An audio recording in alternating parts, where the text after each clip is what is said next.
One consciousness needs you. Don't sell yourself short. All right. There's only one of us.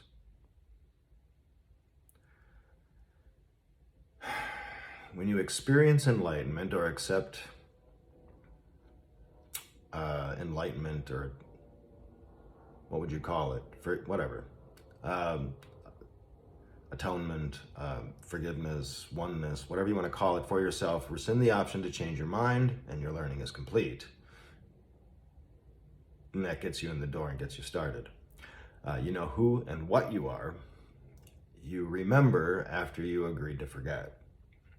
You find your own way. It was no burden. It was a gift you gave yourself. You get to become immortal all over again. And you're the one who does it. It's way better this way. Trust me.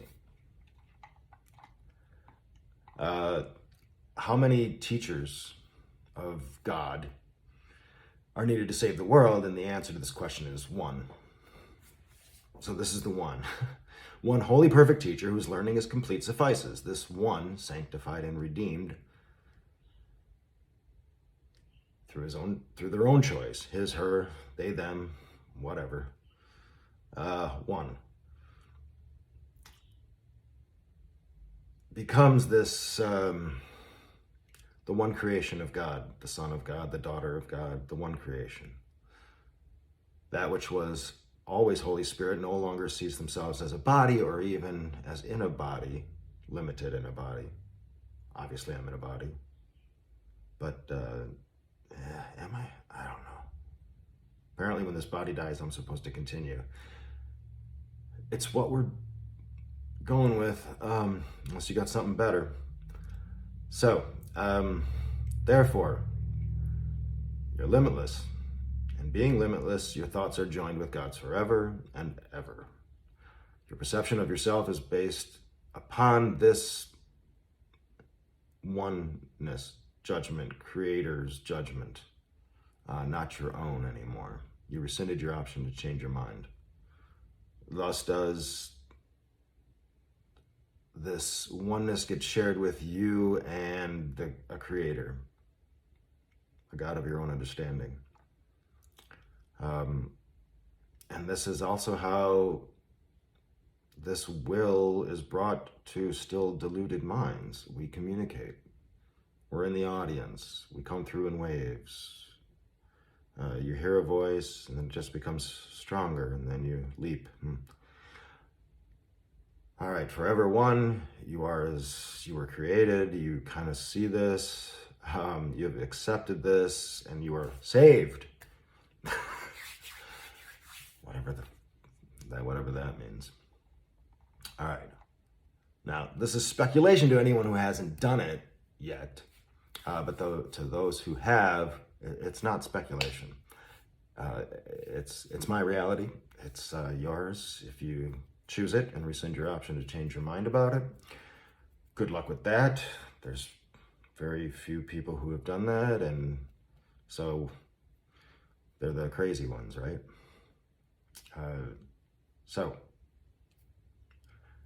It's just known, it's true. You're one with all things somehow. It's just not what you thought it would be. Well, how could it? You were envisioning it from a point of speculation. Had that been true, you would have sold yourself short. You are now this self, this one, this creation of creator, whatever you want to call it. You no longer see yourself as a body or even as in a body. It's just a communication device.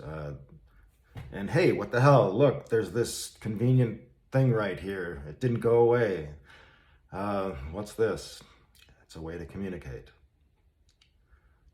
Thoughts are joined, but you're still you, and you still know that you're still you. This is where you would have sold yourself short. You're a perfect teacher because you see it, perfection. You don't have to do anything to share your thoughts.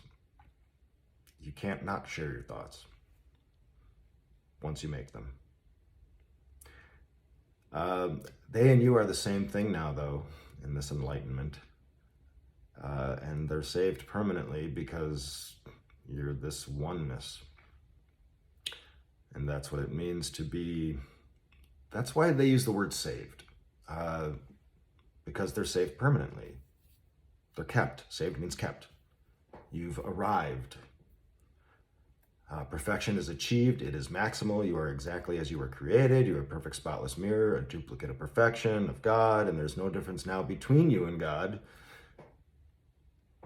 It's you're like behind, and it's like your oneness is what's doing the seeing, and you're like viewing that, going, wow, this is a trip. This is crazy, right? So where is God then? Apparently, we don't want to know. We choose not to know because it doesn't matter and it's safer this way. Seems like there's another level to this. And I don't know, and everyone I know and talk to, they're aware of this other level, but I just can't see it. So if you can see it, you should, comment. All right.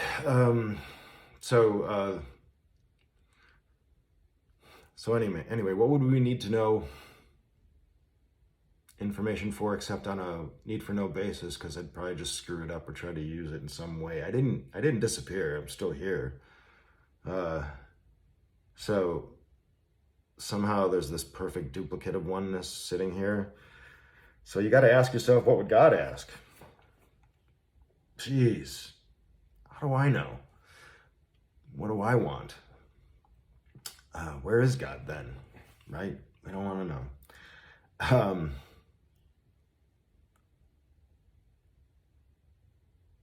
All right, so back to this unanimous decision and the option to change your mind or make things permanent, and you can't overstep someone's bounds. I need your permission, all that stuff. So we will not to know the first. In order to know the first, we would each duplicate have to unanimously. It sounds more appropriate, doesn't it? Unanimously decide to rescind the option to be many duplicates. I don't see that happening. Instead, let's do it the other way. Let's all unanimously, each of us on our own, decide to graduate.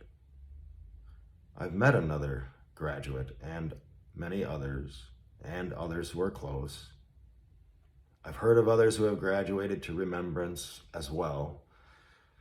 There are many perfect spotless mirrors, and somehow our thoughts are joined forever. We've saved that part. I am aware of creation, of body. I am the one who sees it. I am aware of mind, of thoughts and connection, of other saved, perfect, spotless mirrors. I see that as well. I'm spirit, that which is aware of these two things of mind and body. How else can you have mind and body? Who's looking at mind and body? You are. You're that one. Welcome to the level playing field. So I'm neither of these, mind and body, but I am. Don't ask me to explain it, I don't know. All right, they are a reflection of me. I exist without them somehow. That's apparently true. I don't know how yet, but they do not exist without me, this mind and body. This oneness was first, right? Existence is first. But I've saved them, some of them permanently. Incorporated them into this self, this oneness. We're keeping what we want. Do you think I'm playing a risky game? Or is it that I know exactly what I'm doing? Sure doesn't sound like it. But hey, don't sell yourself short.